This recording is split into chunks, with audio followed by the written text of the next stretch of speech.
নমস্কার, অ্যাস্ট্রোলজি চ্যানেলে আপনাদেরকে স্বাগত। আপনাদের সাথে আমি রাজু। আলোচনা করব এপ্রিল 2025 মীন রাশির ওপর কি ধরনের প্রভাব আসতে পারে।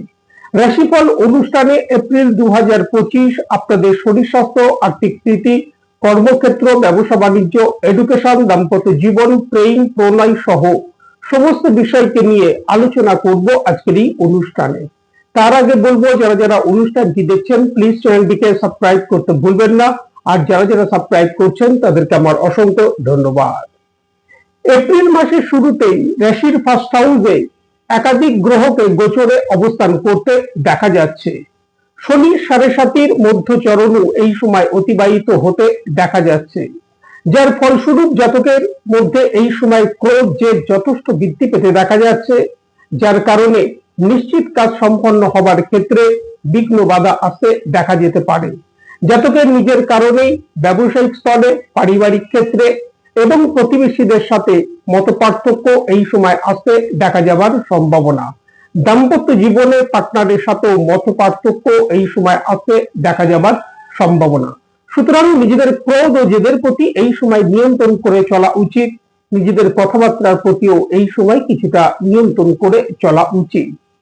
রাশির অধিপতি বৃহস্পতিকে গোচরে তৃতীয় ভাবে অবস্থান করতে দেখা যাচ্ছে। ছোটখাটো ভ্রমণের সুযোগ এই সময় আসতে দেখা যাবার সম্ভাবনা। ভাগ্যের পূর্ণ সহায়তা প্রাপ্তি আসতে দেখা যাচ্ছে। সাথে সাথে ইনকামের ফ্লো যথেষ্ট বৃদ্ধি পেতে দেখা যাচ্ছে। ইনকামের সোর্স এই সময় বৃদ্ধি পেতে দেখা যাচ্ছে। শরীর স্বাস্থ্যের ক্ষেত্রে এপ্রিল মাসের শুরুতেই রাশির ফার্স্ট হাউসে একাধিক গ্রহকে গোচরে অবস্থান করতে দেখা যাচ্ছে। শনি, রাহু, রবি, বুধ ও শুক্রকে ফার্স্ট হাউসে অবস্থান করতে দেখা যাচ্ছে। শনি 7.5 মধ্যচরণ এই সময় অতিবাহিত হতে দেখা যাচ্ছে, যার কারণে জাতকের মধ্যে মানসিক কিছু সমস্যা, দুশ্চিন্তা এই সময় বৃদ্ধি পেতে দেখা যাচ্ছে। জাতকের মধ্যে ওভার থিঙ্কিং এই সময় বৃদ্ধি পেতে দেখা যাচ্ছে, যার কারণে স্বাস্থ্যের উপর এর প্রভাব এই সময় আসতে দেখা যাবার সম্ভাবনা। মাইগ্রেন সংক্রান্ত ব্যথা বেদনা এই সময় বৃদ্ধি পেতে দেখা যেতে পারে। শারীরিক ব্যথা বেদনা এই সময় বৃদ্ধি প্রাপ্তির সম্ভাবনা। খাওয়া দাওয়ার প্রতি নিয়ন্ত্রণ করে চলা উচিত, নচেত খাওয়া দাওয়ার কারণেও এই সময় সমস্যা আসতে দেখা যেতে পারে। ঘুমের সমস্যা এই সময় যেমন আসতে দেখা যাবার সম্ভাবনা। স্কিন রিলেটেড কোনো সমস্যা এই সময় আসতে দেখা যেতে পারে। কোল্ড কফ জাতীয় কোনো সমস্যা কিছু কিছু ক্ষেত্রে এই সময় আসতে দেখা যাবার সম্ভাবনা। জাতকের মধ্যে ক্রোধ জেদ যথেষ্ট বৃদ্ধি পেতে দেখা যাচ্ছে। সুতরাং নিজেদের ক্রোধ ও জেদের প্রতি নিয়ন্ত্রণ করে চলা উচিত, নচেত ক্রোধ ও জেদের কারণে এই সময় মানুষের সাথে মতপার্থক্য আসতে দেখা যেতে পারে। আর্থিক স্থিতি, কর্মক্ষেত্র, ব্যবসা বাণিজ্য কি থাকতে চলেছে। একাধারে রাশির অধিপতি বৃহস্পতি, অপরদিকে দশম ভাব কর্মভাবের অধিপতি বৃহস্পতিকে গোচরে তৃতীয় ভাবে পুরো মাস অবস্থান করতে দেখা যাচ্ছে। বৃহস্পতির দৃষ্টি থাকবে রাশির ভাগ্য ভাবের ওপর, যার ফলস্বরূপ এই সময় ভাগ্যের পূর্ণ সহায়তা প্রাপ্তি আসতে দেখা যাচ্ছে। তবে কর্মক্ষেত্রে এই সময় কিছুটা ধৈর্য রেখে চলা উচিত। শনিদেবের দৃষ্টি থাকছে রাশির দশম ভাবের ওপর। কর্মক্ষেত্রে এই সময় পরিশ্রম বৃদ্ধি পেতে দেখা যাচ্ছে। পলিটিক্সের বিষয়ে বিশেষ সাবধানতা অবলম্বন করা উচিত। যারা জব পরিবর্তন করতে চাইছেন, জব পরিবর্তনের ক্ষেত্রে এই সময় বিশেষ সতর্কতা অবলম্বন করা উচিত। ব্যবসা বাণিজ্য কি থাকতে চলেছে। সপ্তম ভাবের অধিপতি বুধকে গোচরে 3রা এপ্রিল বক্রী অবস্থা থেকে মার্গী হতে দেখা যাবে। বুধকে রাশির ফার্স্ট হাউসেই অবস্থান করতে দেখা যাচ্ছে। শুক্র 13ই এপ্রিল বক্রী অবস্থা থেকে মার্গী হবে। ব্যবসায়িক ক্ষেত্রে অগ্রগতি, সাফল্যের সাথে সাথে এই সময় আর্থিক দিক থেকে লাভ প্রাপ্তি আসতে দেখা যাচ্ছে। কিছু কিছু ক্ষেত্রে এই সময় ব্যবসায়িক স্থলে প্রসার বৃদ্ধির যথেষ্ট সম্ভাবনা। যারা ডেইলি ইনকামের সাথে যুক্ত তাদেরও এই সময় আর্থিক দিক থেকে লাভ প্রাপ্তি আসতে দেখা যাচ্ছে। আর্থিক স্থিতি কি থাকতে চলেছে। রাশির অধিপতি বৃহস্পতির দৃষ্টি থাকছে রাশির একাদশ ভাব অর্থাৎ আয় ভাবের ওপর।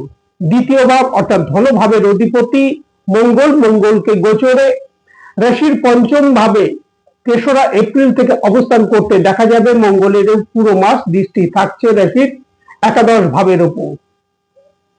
অর্থ এই সময় আসবে, ইনকামের ফ্লো যথেষ্ট বৃদ্ধি পেতে দেখা যাচ্ছে, তবে খরচের পরিমাণও এই সময় বৃদ্ধি পেতে দেখা যাচ্ছে। এই বিষয়ে খেয়াল রাখা উচিত। শনিদেব যেমন একাধারে একাদশ ভাব অর্থাৎ আয় ভাবের অধিপতি, অপরদিকে দ্বাদশ ভাব অর্থাৎ ব্যয় ভাবেরও অধিপতি। শনিদেবকে গোচরের রাশির ফার্স্ট হাউসে অবস্থান করতে দেখা যাচ্ছে। অর্থ এই সময় আসবে, ইনকামের সোর্সও এই সময় বৃদ্ধি পেতে দেখা যাচ্ছে, সাথে সাথে খরচের পরিমাণও যথেষ্ট বৃদ্ধি পেতে দেখা যাচ্ছে। এডুকেশন কি থাকতে চলেছে? 3রা এপ্রিল মঙ্গল গোচরে রাশির পঞ্চম ভাবে প্রবেশ করবে, নিচস্থ হবে। রাহুর দৃষ্টি থাকছে রাশির পঞ্চম ভাবের উপর এবং মঙ্গলের উপর। বিদ্যার্থীদের মনের মধ্যে এই সময় ওভার কনফিডেন্স কাজ করতে দেখা যাওয়ার সম্ভাবনা। বিদ্যার্থীদের অমনোযোগিতা আসতে দেখা যাচ্ছে, সুতরাং বিদ্যা ক্ষেত্রে অগ্রগতি ও সাফল্যের জন্য এই সময় পরিশ্রম বৃদ্ধি করা উচিত। সন্তান ক্ষেত্র থেকে এই সময় স্বাভাবিক রেজাল্ট আসতে দেখা যাচ্ছে। দাম্পত্য জীবন কি থাকতে চলেছে? দীর্ঘদিন ধরে রাশির সপ্তম ভাবে কেতুকে গোচরে অবস্থান করতে দেখা যাচ্ছে। কেতু গোচরে রাশির সপ্তম ভাবে অবস্থান হবার কারণে মীন রাশির একটা বড় অংশের জাতক জাতিকাদের দীর্ঘদিন ধরেই দাম্পত্য জীবনে কিছু না কিছু সমস্যার মধ্য দিয়ে এই সময় অতিবাহিত হতে দেখা যাচ্ছে। 18ই মের আগে পর্যন্ত কেতুকে গোচরে রাশির সপ্তম ভাবে অবস্থান করতে দেখা যাবে।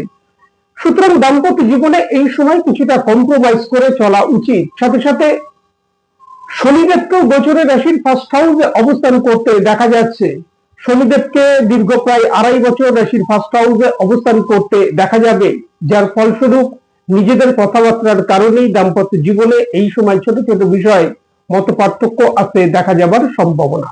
দাম্পত্য জীবনে এই সময় একে অপরের প্রতি আস্থা বৃদ্ধি করে চলা উচিত, কম্প্রোমাইজ করে চলা উচিত।